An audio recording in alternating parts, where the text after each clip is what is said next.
Let's talk about some of the simplest pivot table tools: selecting, clearing, moving, and copying pivots. So you can find these options in the Analyze tab under your pivot table tools. You can clear, select, and move. So starting with your clear options, you have two choices here. Clear all essentially wipes your pivot table clean. So any fields that you would drag to filters, rows, columns, or values will be completely removed. You won't be deleting any data. In fact, you won't even be deleting the link to your data. You're simply returning to a blank canvas as if you had just inserted a brand new pivot. On the other hand, clear filters will only affect fields with filters in place. So by clearing filters, any field that's filtered will be reset to show all values so that your entire pivot table will end up being automatically unfiltered. Next up, you've got select options. Now, if you're using certain table layouts, you can select individual components of your pivot, either just the values, just the labels, all of the labels and values. Honestly, I don't find those options very helpful or useful, but what I do find helpful is the option to select the entire pivot table. And that will select any cell associated with the pivot table, and once you have it selected, you can then copy and paste to create duplicate versions of your pivot table in other locations in your worksheet or your workbook. And then last but not least, you have your move options. These allow you to simply take an existing pivot table and move it from place to place, either into a brand new worksheet or into a new cell or location within the existing worksheet. So let's actually practice this. So back in Excel, let's take a look at our pivot tab, and why don't we go ahead and apply some filters here.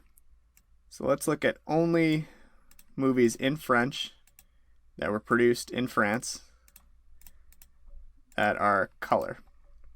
So we've got 3 filters, each drilling down to a particular filtered value. Now in my pivot table tools, I can drill into my Analyze tab, and here in the Actions pane, you'll see those clear, select, and move options that we talked about. So why don't we start with clearing the filters. So keep an eye on rows 1 through 3. When I clear the filters, all of those go back to showing all values, and now my entire pivot is unfiltered.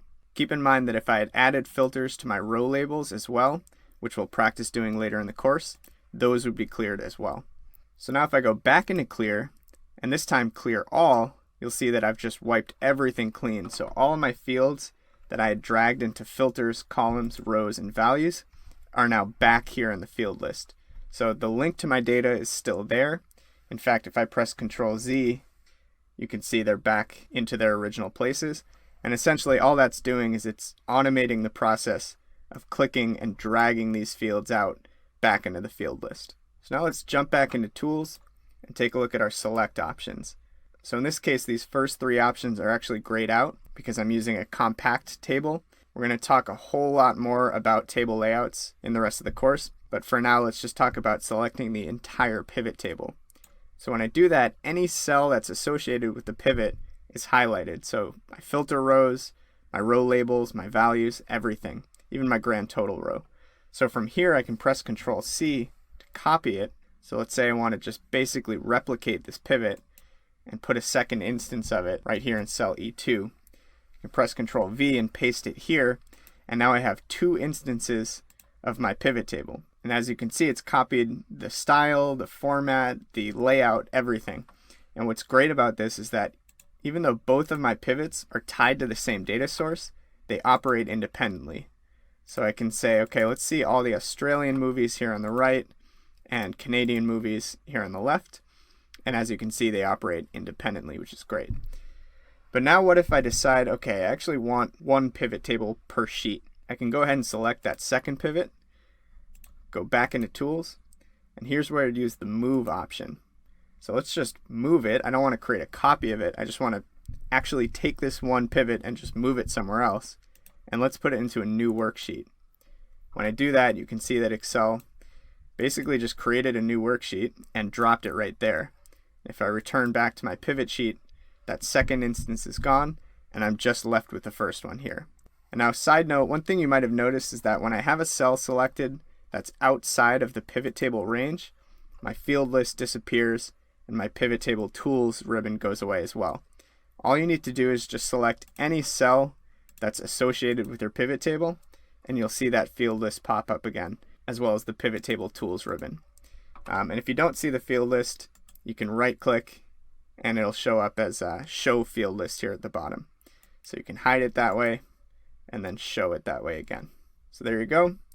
Basic pivot table analyze tools, clearing, selecting, and moving pivot tables.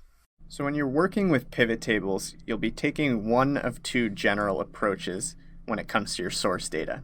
That source data will either be static or dynamic. And what I mean by that is that sometimes you'll have just one set of data that will never ever change that you want to use a pivot table tool to analyze. When that's the case, we'll call that static source data. What's more common is having source data that you may need to edit or tweak or add data to moving forward that you want to attach a pivot table to. And in that case, your source data is dynamic. And when you're working with dynamic data, it's important to understand how to refresh and update your pivot table as you make changes to that source data. So there are two tools in the Analyze tab called Refresh and Change Data Source, which allow you to do just that. Now the difference between the two is that Refresh will update your pivot table based on changes made within the defined source data range or table.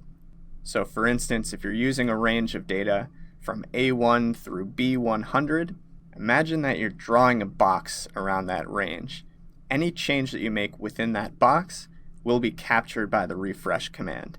Any change that you add outside of that box, like adding data to rows 101, 102, 103, or pasting new data into columns C, D, E, or F, those will not be captured by refresh. For changes like that, you need to use the second option, which is Change Data Source.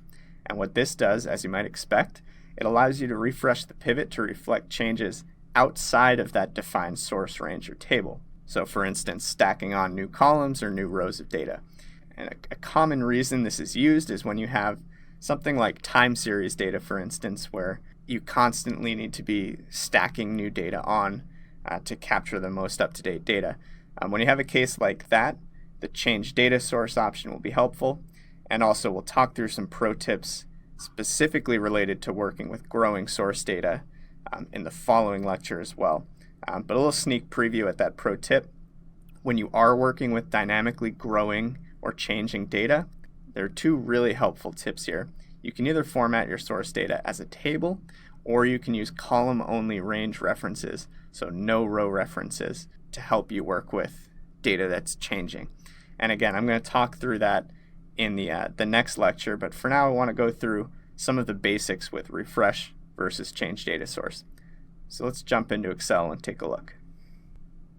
Okay, so here we are in the IMDb movie database. First and foremost, let's just delete this new sheet that we had created in the last lecture. And if we go ahead into Pivot Table Tools, Analyze, you'll see this little data pane here with those two options, Refresh and Change Data Source. So as a reminder, if we click Change Data Source, it will tell us exactly how we're defining that source data. And in this case, we're looking at a data range from A1 through R3726. And if you scroll down, you can see that green box that's surrounding the data. So you can press OK. And now let's practice using the refresh option first. So I'll jump into my source data tab and scroll up to the top. And why don't we just make one change to one of these data points just to show you how it works. So row 5, this movie called 42nd Street. I'm just going to arrow over to the gross revenue cell here in Q5. Right now it's 2.3 million. Let's just manually change that to something really obvious like 9999999. So I've manually made that change. I made a change within the confines of my source data. If I go back to pivot, first thing we'll do, let's just unfilter, and instead of looking by genre, let's pull that into the filters, and let's pull title into the rows. Now if I scroll down 42nd Street here in row 55, that's the movie that we're interested in. And you'll notice that it still reflects that $2.3 million gross revenue because the pivot doesn't know that I've made any change to the source data yet. So to tell the pivot table, hey, I've made a change to the source data, please update to reflect it, that's where we go into Pivot Table Tools and press refresh. So you can see that 2.3 million changed to that series of 9s that we added right there. and it's as simple as that. So that's how you use refresh. So let's go back. I'm just gonna, you can leave it if you want. I'm gonna change it back to 2.3 million. And now that's an example of making a change within a specific source data array. Another kind of nuanced point is that if I were to add a new column here in column S, the pivot table refresh option would not see that data because it's outside of the range. But if I right-click column R and insert a new column from somewhere within that box we drew around the range, and let's just name this new column just as an example, that will be reflected by refresh. Even though I've created a new column, since I created it within the range, it actually told Excel to expand that range to now extend through column S instead of R. So back in my pivot, I'm going to scroll down to my field list so we can see pivot table tools. When I press refresh, you'll see that new column show up right there. And vice versa, if I right click and delete that column, go back into the pivot and refresh again, there you go, it disappears. So now let's talk about change data source. Perfect example is if we added a new column in S, or what might be actually more likely is adding data somewhere to the bottom. So I'll give you a more specific example when we dive a little bit deeper in the next lecture. But for now, let me just write sample title here in row 3727. And if we go to our pivot and we hit refresh, nothing's going to change because it's still only going through row 3726. So what I would have to do is I'd have to go to change data source and scroll all the way down, and I can either reselect by dragging a new range, or I can just change the 3726 to 3727 and press OK. And if we click that button again and scroll down, you'll see that it now includes the new row that I added. Now when we scroll down all the way to the bottom, there's our new sample title. Obviously I didn't add any data in there, so it'll just show up as blank, but it's now included. So that's an example of how to capture a change made outside of the defined source data range using the change data source options. So that was the manual option. There are at least two ways to do this a lot more efficiently, which we're going to talk about next, so stay tuned. In the last lecture, we talked about some of the more basic refresh and data source options, but now I want to share two pro tips that are really helpful when you're working with dynamic or growing source data. So back in our IMDb movie database file, you'll remember that the last tip that I showed you was to simply stack or append new data into rows beneath the existing range. In this case, we added a fake title called sample title in row 3727, and from there we had to go back into the pivot table tools and change the data source manually to capture that new data. But the fact is there are more efficient ways to accomplish this same task. First option is to remove the row numbers from our source reference, which will essentially tell Excel to pull in any rows from within those columns so that you can simply refresh rather than adjusting that reference each time. And so in our tools, I'm going to go into change data source, and all I'm going to do is remove the fixed reference to row 1 and the reference to row 3727 so that I'm left with a column only reference. And again, this just means that Excel will be looking at any cells contained within columns A through R, no matter how many rows down they fall. So when I press OK, you may notice one change, which is that a new row appears with a blank. And again, that's just because now our source data, scrolling down, doesn't end at the last row with data in it. It extends all the way down to all rows in the worksheet, which obviously includes some blanks. So the benefit of doing this is that now when I stack data underneath my existing data, like sample title 2 for instance, now I don't have to manually change the range. I can just hit refresh, and as you can see, sample title 2 pops up. I can do the same thing with sample title 3. Refresh. There it is. So it certainly saves some time taking that approach. Now the second option, which is even more efficient and a bit more scalable, is to format our source data as a table rather than a range. And the difference, looking at our movie database tab, is that a range to Excel is simply some collection of data points or cells across rows and columns, whereas a table can be named and referenced as a self-contained unit. And one really nice benefit of tables is that they can adapt and grow automatically as you stack more data. So to show you that, why don't we just get rid of these 3 rows with our sample titles. And I'm going to scroll all the way to the top. And what we're going to do is select cell A1. I'm going to use the Control Shift arrow right, arrow down shortcut, which contains all of the cells within my range. And up here in the Home menu, I'm just going to choose Format as Table, and I'll pick the format I like. I'm just going to choose this first one, and it says, okay, where's the data? And it defaults to the selection that I just made. And I check the box that says, yes, my table does have headers right here in row 1. And when I press OK, you can see that it's formatted it as a table, and it's launched this new option called Table Tools. And within the Table Tools, I can give this table a name, and let's just call it Movies. And what's great about this is that now I can go back into my pivot, and I can go into the Change Data Source options, and instead of a traditional range reference like this, I can simply type the name of the table, Movies. And when I press OK, you can see that I still have all the same data, all the same fields, values, everything. It's just that now Movies refers to all of the same data in the form of the table on the IMDb Movie Database tab.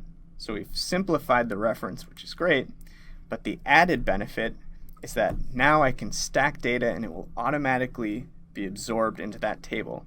And to show you how this works, I have a second Excel file called 2016 Movies, and this is available for download in the course resources if you choose to follow along. But basically this is just a fictional set of additional movies that we can use to practice stacking onto our existing IMDb database. So we've got some new movies that were released in 2016 that aren't captured in our current data set. So all I would need to do is select all of my data here in rows 2 through 9. And I can do this because I know that my column headers match exactly. And if I just copy from this workbook and go to my movie database tab with my table, watch how cool this is. If I select A3727, I use Control V to paste that new data, you can see that it's been absorbed into the table itself. So I don't have to redefine the table, change any source references. Those new rows have just become part of the table. And that way in the Pivot tab, just like before, all I need to do is hit refresh. And there you go, you'll see all of those new rows that were added to the table. Now if you want to get really advanced, you can take this a step further and actually populate this table based on a link to an external data source like a SQL table or a view that can refresh or update automatically. But for our purposes here, this will certainly get the job done. Now let's say you change your mind and you don't want this to be formatted as a table anymore. All you need to do is go back in your Table Tools and click this Convert to Range button. And when you do that, click Yes. Essentially we now just have a range of data again. Even though it maintained the formatting of the table, these cells are now technically just part of a range. And when we do that, we have to go back into our pivot. When we change our data source, you can see that it's no longer referencing that table name called Movies. It's now defaulted to referencing the actual range from A1 through R3734. So there you go. 2 more efficient ways to deal with dynamic or growing source data using pivot tables. So to wrap up this Pivot Table 101 section, I wanted to include one lecture to talk about how pivot tables are actually working. So in other words, when you pull back that curtain, what exactly is Excel doing behind the scenes to populate these values? So step 1 is about detecting and evaluating coordinates. And by coordinates, I mean the row labels, the columns or measures, and any filters that you've defined in a pivot table view. So in this case, if we're interested in knowing how this number 973 was calculated, we first start by looking at the coordinates that generate it. So in this case, the state is Arizona, the measure is total population, and the filter includes all ages. So those are our coordinates, and given those coordinates, Excel then jumps into the source data and it isolates only the cells that meet those exact criteria. So in this case, there are 5 individual cells or values for the state of Arizona for all ages. Now, once Excel knows which cells meet those criteria, step 2 is about applying any arithmetic. So sometimes you want to return the sum, the count, the max, or the min. In this case, we want to return the average of total population. So given these 5 cells from step 1, step 2 is about applying that average. And then finally, step 3 is when Excel just displays the result. So it takes those 5 numbers, adds them up, divides by 5, and that returns the 973 that then gets displayed in the pivot table. So a cool note here, you can actually double click on any specific value in a pivot table, and it will generate a new tab showing the exact source data used to calculate it. This can be a great tool to help QA or just get a better sense of exactly what's going on behind the scenes. So let me show you exactly what that looks like. Back here in our IMDb movie database pivot, let's go ahead and apply some settings. I'm going to pull title out and bring genre into the row labels. And let's just apply some filters here. Let's only look at genres for Australian movies. So let's say we're curious how this $843 million revenue number was calculated. And this reflects the sum of all of the gross revenue for all action movies in Australia. To dive in deeper, all we need to do is double click that cell B7, and it creates this new sheet with a table that's essentially a subset or sampling of our full raw data filtered down based on the coordinates of my pivot table view. So as you can see, column D only includes titles where the genre equals action, and country in column F is filtered down to only show movies from Australia. So now if we scroll over to this gross revenue column, column Q, and select those values, we can see that the sum is 843,261,855. Jumping back to our pivot, 843,261,855. So that tells us exactly how that value is being calculated by showing us the actual subset of data that went into producing it. So let's go ahead and just delete that sheet. This won't change any of our actual source data. Everything else is preserved here in our original movie database tab. But there you go, nice little tip to better understand exactly how Excel is producing these values.